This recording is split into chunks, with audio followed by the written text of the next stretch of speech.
안녕하세요. 어르신 정보TV입니다. 정년퇴직을 했다고 해서 사회생활이 끝나는 시대는 지났습니다. 요즘은 60대는 물론이고 70대에도 새로운 일을 시작하시는 분들을 어렵지 않게 볼 수 있습니다. 생활비에 보탬이 되기 위해 일하는 분도 있고 건강을 위해 활동을 계속하시는 분도 있습니다. 또 어떤 분들은 사람들과 어울리고 사회와 연결된 삶을 이어가기 위해 새로운 일을 찾기도 합니다. 그런데 막상 취업을 준비하려고 하면 가장 먼저 부딪히는 문제가 있습니다. 바로 어디서부터 시작해야 하는지 모른다는 것입니다. 인터넷에는 정보가 너무 많고 주변 사람들의 이야기도 제각각입니다. 어떤 사람은 자격증부터 따라고 하고 어떤 사람은 일자리부터 알아보라고 합니다. 그래서 오늘 영상에서는 노후 취업을 생각하는 분들이 가장 먼저 하셔야 할 일은 무엇인지, 그리고 실제로 도움을 받을 수 있는 기관은 어디인지 현실적인 순서대로 알려드리겠습니다. 오늘 영상을 끝까지 보시면 최소한 내가 내일 무엇을 해야 하는지는 분명하게 정리하실 수 있을 겁니다. 구독과 좋아요 눌러두시면 어르신 생활에 도움이 되는 다양한 정보를 받아보실 수 있습니다. 많은 분들이 취업을 생각하면 가장 먼저 채용 공고부터 찾습니다.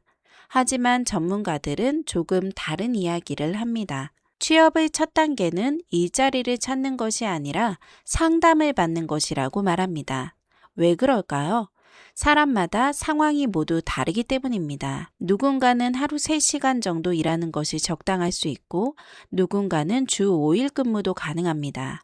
어떤 분은 사람을 만나는 일을 좋아하고, 어떤 분은 조용한 환경에서 일하는 것을 선호합니다. 또 건강 상태도 모두 다릅니다. 따라서 자신에게 맞는 일을 찾기 위해서는 먼저 현재 상황을 객관적으로 파악하는 과정이 필요합니다. 이때 도움을 받을 수 있는 곳이 바로 시니어 취업 지원 기관입니다. 서울에 거주하시는 분이라면 서울 시니어 일자리 지원센터를 기억해 두시면 좋습니다. 이곳에서는 60세 이상 서울 시민을 대상으로 취업 상담과 직무교육, 취업 알선, 시니어 인턴십 등을 지원하고 있습니다. 특히 처음 재취업을 준비하시는 분들에게는 상담이 큰 도움이 됩니다. 내가 가진 경험을 어떤 분야에 활용할 수 있는지, 어떤 일자리가 적합한지 전문가와 이야기해 볼 수 있기 때문입니다. 실제로 오랫동안 자영업을 하다가 은퇴한 한 어르신은 상담을 통해 시설관리 분야를 소개받았고 이후 관련 일자리에 지원해 새로운 일을 시작하게 되었습니다. 본인은 사무직이나 판매직만 생각하고 있었는데 전혀 예상하지 못했던 분야를 추천받은 것입니다. 이처럼 상담은 내가 몰랐던 가능성을 발견하는 과정이 될 수 있습니다. 여기서 첫 번째 실천 과제를 드려보겠습니다. 오늘 영상을 다 보신 뒤 설명란을 열어보시기 바랍니다. 제가 관련 기관 링크를 넣어두었는데요. 지금 당장 취업 신청을 하려 하지 마시고 먼저 기관 홈페이지를 둘러보시기 바랍니다. 어떤 지원을 받을 수 있는지 확인하는 것만으로도 큰 도움이 됩니다. 많은 분들이 시작조차 하지 않아서 기회를 놓칩니다. 오늘은 단 5분만 투자해 보시기 바랍니다. 경기도에 거주하시는 분들은 경기도청에서 제공하는 취업 지원 정보를 활용해 볼 수 있습니다. 경기도는 노인 일자리 사업뿐 아니라 다양한 취업 지원 프로그램도 운영하고 있습니다. 단시간 근무 형태의 일자리부터 민간 기업 연계형 일자리까지 여러 유형의 정보를 확인할 수 있습니다. 여기서 중요한 점이 있습니다. 간혹 기초생활수급자나 기초연금 수급자가 아니면 지원을 받을 수 없다고 생각하는 분들이 있습니다.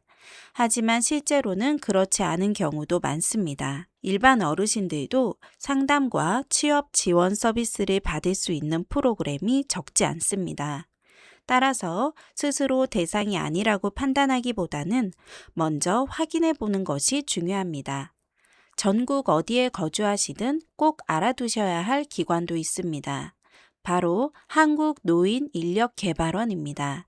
이 기관은 노인 일자리 정책과 사업을 지원하는 대표적인 기관입니다.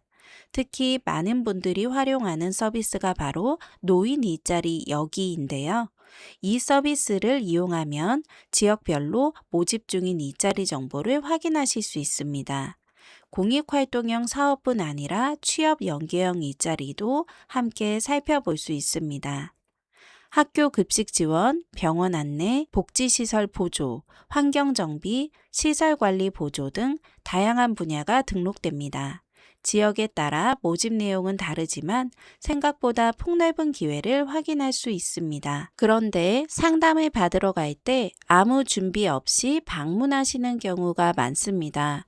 그러면 상담도 길어지고 원하는 정보를 얻지 못할 수도 있습니다. 그래서 상담 전에 미리 생각해 두면 좋은 질문들이 있습니다. 첫 번째, 현재 제 나이에도 지원 가능한 일자리는 어떤 것이 있나요? 두 번째, 제가 가진 경력이나 경험을 활용할 수 있는 분야가 있나요? 세 번째, 지금 배워두면 도움이 되는 교육이나 자격증이 있을까요? 네 번째, 지역에서 수요가 많은 직종은 무엇인가요? 다섯 번째, 처음 시작하기 좋은 일자리는 어떤 것이 있나요? 이 질문들을 메모해 두시고 방문하시면 훨씬 효율적인 상담을 받으실 수 있습니다. 다음 실행입니다. 지금 종이나 메모장을 준비해 보시기 바랍니다. 그리고 아래 세 가지를 적어 보세요. 첫째, 하루에 몇 시간 정도 일할 수 있는가? 둘째, 사람을 상대하는 일을 좋아하는가? 셋째, 몸을 많이 쓰는 일이 가능한가? 이 세 가지를 정리해 두시면 상담사가 훨씬 정확한 방향을 제시해 줄 수 있습니다. 실제로 취업에 성공한 어르신들을 보면 공통점이 하나 있습니다. 무작정 지원하지 않았다는 것입니다. 먼저 자신의 상황을 파악하고 상담을 받고 가능한 분야를 확인한 뒤 움직였습니다. 이 과정이 오히려 시간을 절약해 줍니다. 또 한 가지 기억하실 점이 있습니다. 급하게 자격증부터 신청하지 마시기 바랍니다. 많은 분들이 취업 준비를 시작하면 가장 먼저 자격증 광고를 보게 됩니다. 하지만 어떤 일을 할지 정하지 않은 상태에서 자격증부터 취득하는 것은 효율적이지 않을 수 있습니다. 어떤 분야를 목표로 할지 먼저 결정하고 그에 맞는 교육을 선택하는 것이 좋습니다. 이 부분은 다음 영상에서 더 자세히 알려드리겠습니다. 다음 편에서는 많은 분들이 궁금해하시는 내용을 다룹니다. 어떤 자격증이 실제로 도움이 되는지, 무료 또는 저비용으로 교육을 받을 수 있는 곳은 어디인지, 그리고 취업과 관련된 사기를 피하려면 무엇을 조심해야 하는지까지 자세히 설명해 드리겠습니다. 오늘 영상을 다 보셨다면 세 가지 중 한 가지만 실천해 보시기 바랍니다. 첫째, 설명란의 일자리 지원 기관 링크를 방문한다. 둘째, 노인 일자리 정보를 직접 검색해 본다. 셋째, 가까운 시니어 일자리 센터 위치를 확인한다. 세 가지를 모두 하지 않으셔도 괜찮습니다. 딱 한 가지만 해보셔도 충분합니다. 새로운 시작은 거창한 결심보다 작은 행동에서 나오니까요. 많은 분들이 나중에 이렇게 이야기하십니다. 조금만 더 일찍 알아볼 걸 그랬다. 지금이 바로 그 시작이 될 수 있습니다. 오늘 영상이 도움이 되셨다면 구독과 좋아요, 알림 설정 부탁드립니다. 다음 영상에서는 실제 취업에 도움이 되는 자격증과 무료 교육 과정을 자세히 알려드리겠습니다. 시청해 주셔서 감사합니다. 늘 건강하시고 행복한 하루 보내시길 바랍니다.